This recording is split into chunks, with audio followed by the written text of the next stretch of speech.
Good day.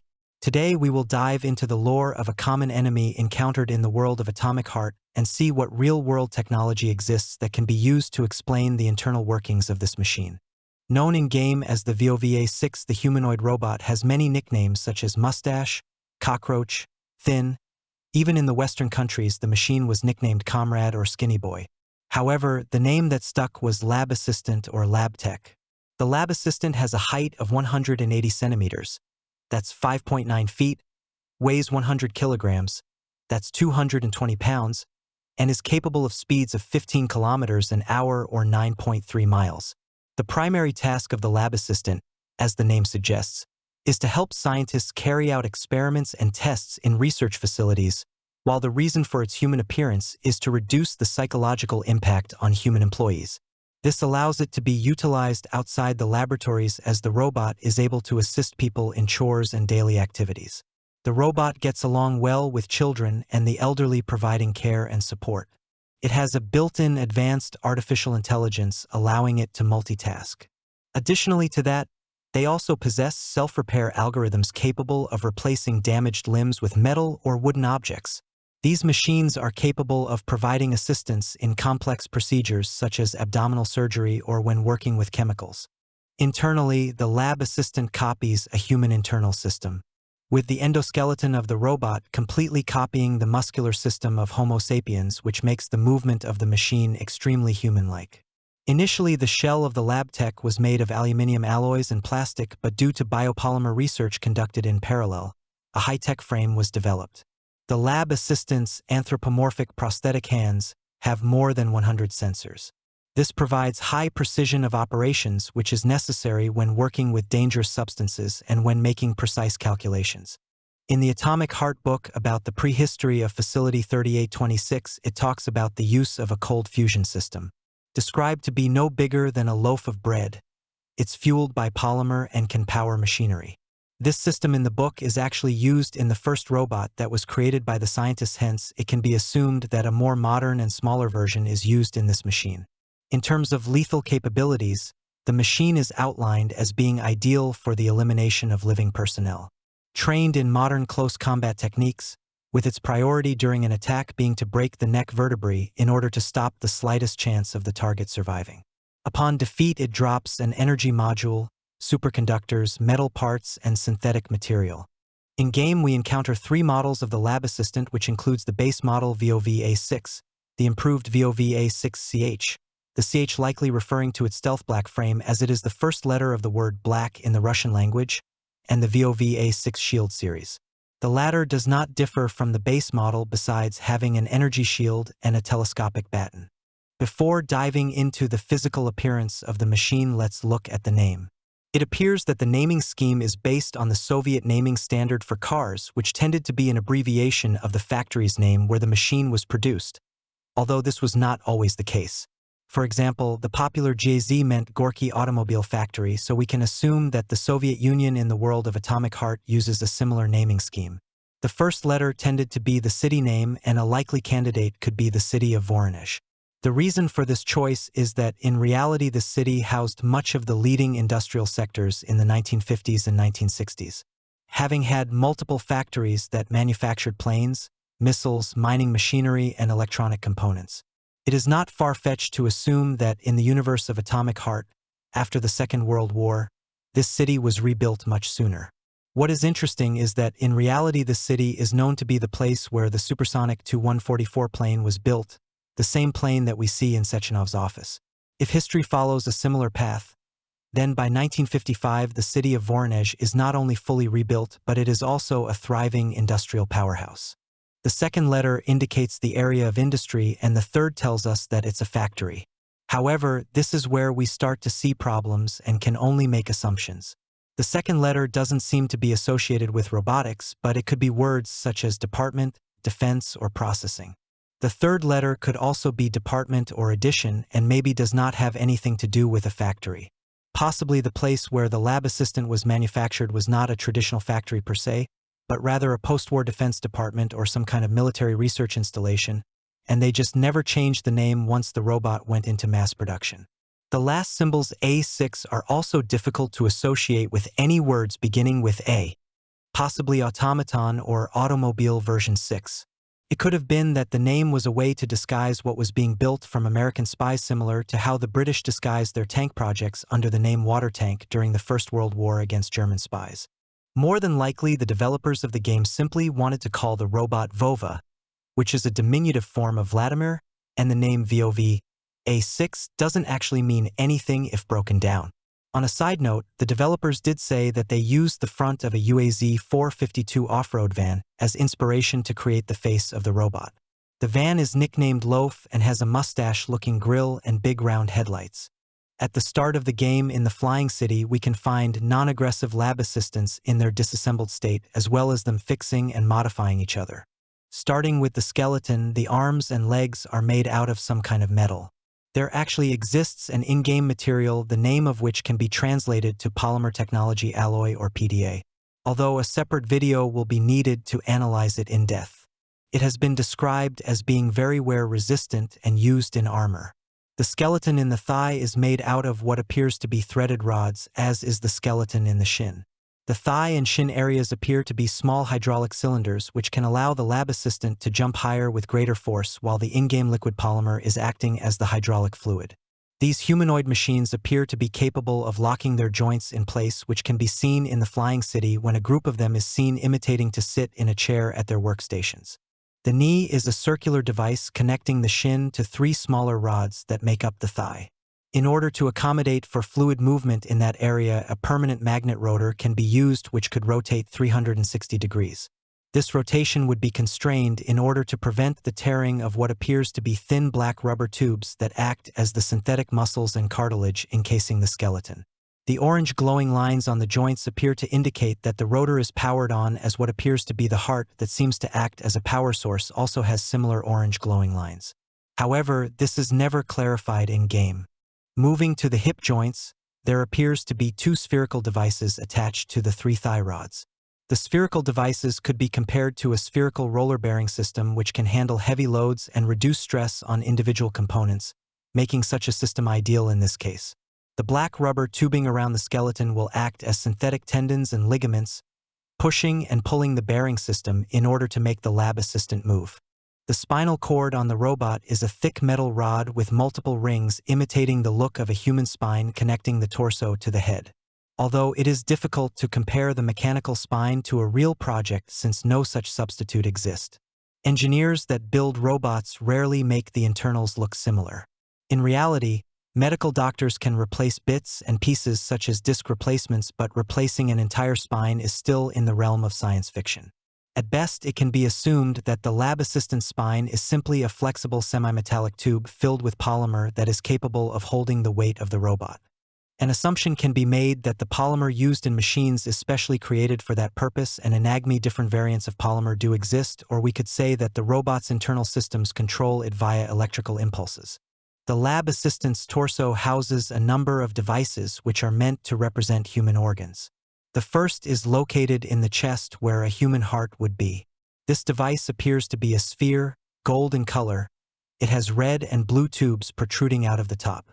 The red and blue tubing was likely inspired by a human circulatory system. In pictures, this tends to be red veins carrying oxygenated blood and blue carrying deoxygenated blood. It can be said that this is the cold fusion reactor, as it does not look like the energy modules that the player can collect in-game, with the main similarities being the gold color and the spherical shape. A few gold tubes exit the sphere from below, which appear to connect to the spherical roller bearing systems in the hips. Connected by red, blue, and green tubes, just below the heart is a green cylinder. This device is difficult to compare to an actual human organ due to the location. The green coloring might indicate that it is meant to appear as a gallbladder. However, it can only be speculated as to what purpose it is for. Below the green cylinder, there exists a screen with writing on it, although the writing just says, "Hello World." Text that is a common output on screens in simple computer programming, and "Made in the USSR," both likely acting as an Easter egg. In the stomach area, there exist 2 beige cylinders which look like car oil filters. Oddly enough, in the concept art, they are actually transparent, which again leaves us speculating whether they are filters, pumps, or something else. But if we work from human anatomy, they do vaguely appear to be where human kidneys would be, which, as we know, act as filters for blood. Furthermore, the abdomen is surrounded by what can be described as a rib cage, but the ribs are made of the same black material as the synthetic muscle. From everything seen, we can make a few speculations as to how the machine's internals operate. During gameplay, almost every time the protagonist damages the lab assistant, liquid spraying out of the damaged area can be seen, indicating it is pressurized and it plays some important role within the robot. Possibly movement in this case, and it is likely that this polymer is programmable, which is something that is confirmed in-game. The lab assistant uses the polymer to contract and extend the synthetic muscle. For example, when the robot wants to extend its arm, the polymer is pumped out of the synthetic muscle, but when it needs to bend its arm, the polymer is pumped back in, similar to real pneumatic artificial muscles. But in-game, they operate on polymer rather than air. This can also be true for the hydraulic cylinders that make up the arms and legs of the skeleton, as they would work in tandem with the artificial muscles using polymer as hydraulic fluid. It can be assumed that the organs in the abdomen of the machine play the role of regulating the polymer, with the devices resembling oil filters working as pumps rather than filters. The pumps would circulate polymer into the golden sphere located where a human heart would be, which would play the role of an energy module to keep the polymer and joints working, while excess polymer is pumped into the green cylinder for storage.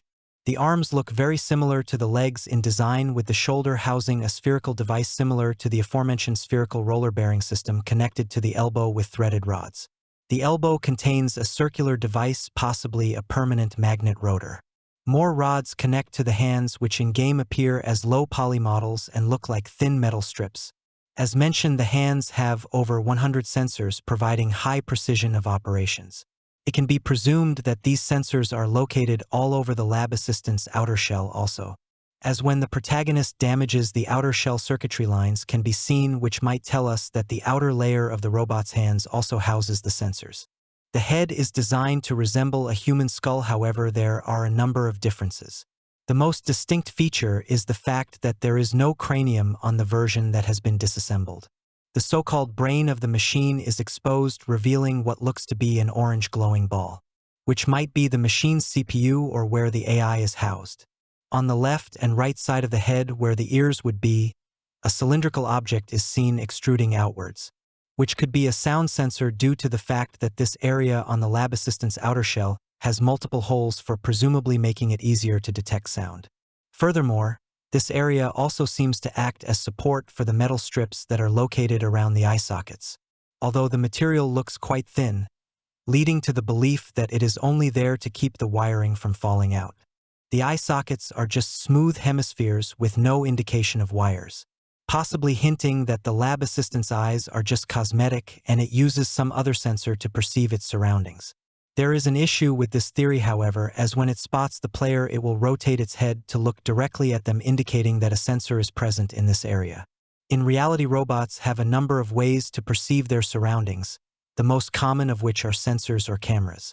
But if we continue with the idea that the lab assistant's eyes are just cosmetic, we could assume that it uses a real-world technology called the laser imaging, detection, and ranging system, usually abbreviated to LiDAR, which can be simply described as a laser that is able to measure the distance between it and the object it hits.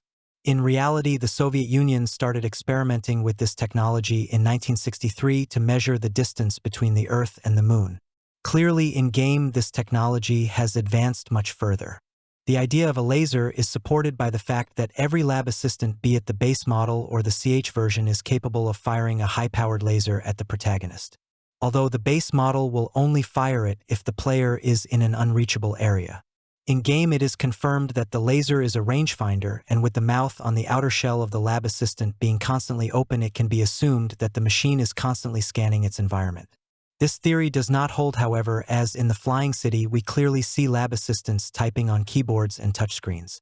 It might be possible that the robots connect to the computers wirelessly and the sensors in their hands know the layout of the keyboard.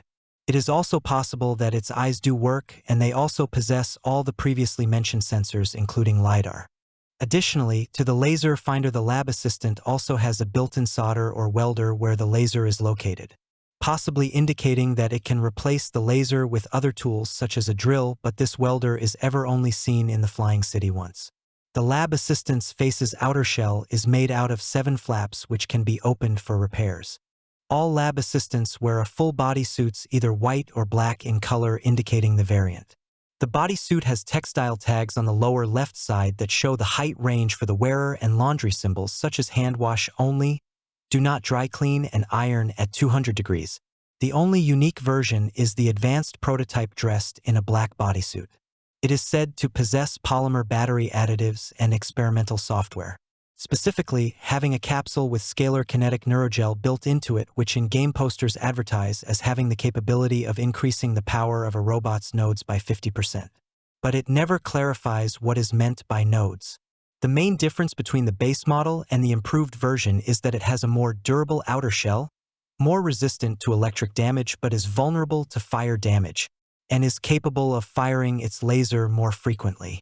Unlike the base model, the shield variant is exactly the same as the base model, but it is armed with an electric baton and an energy shield which by the looks of it is detachable.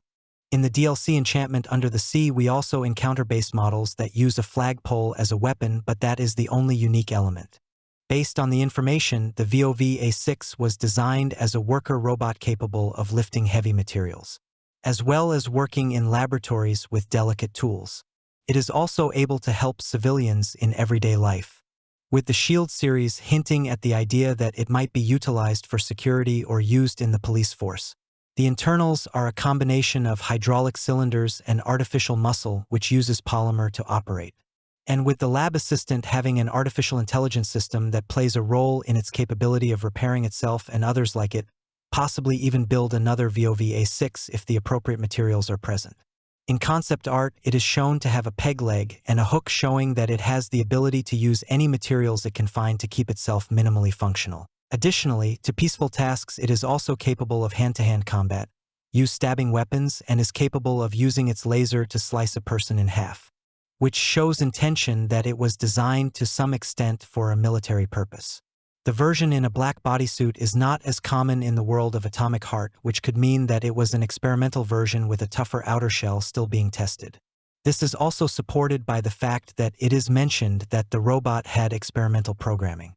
On a side note, what is interesting about this machine is that, in theory, its limbs can be used to help people who lost their leg or arm, attaching the robot's appendage to a human and allowing them to control it through the Collective 2.0 system. Overall, although it is difficult to decipher what exactly VOV means and where it may have been produced, this machine is an interesting piece of science fiction that, when broken down vaguely, can have some relation to real projects. But these types of humanoid machines are what modern engineers and scientists are attempting to achieve.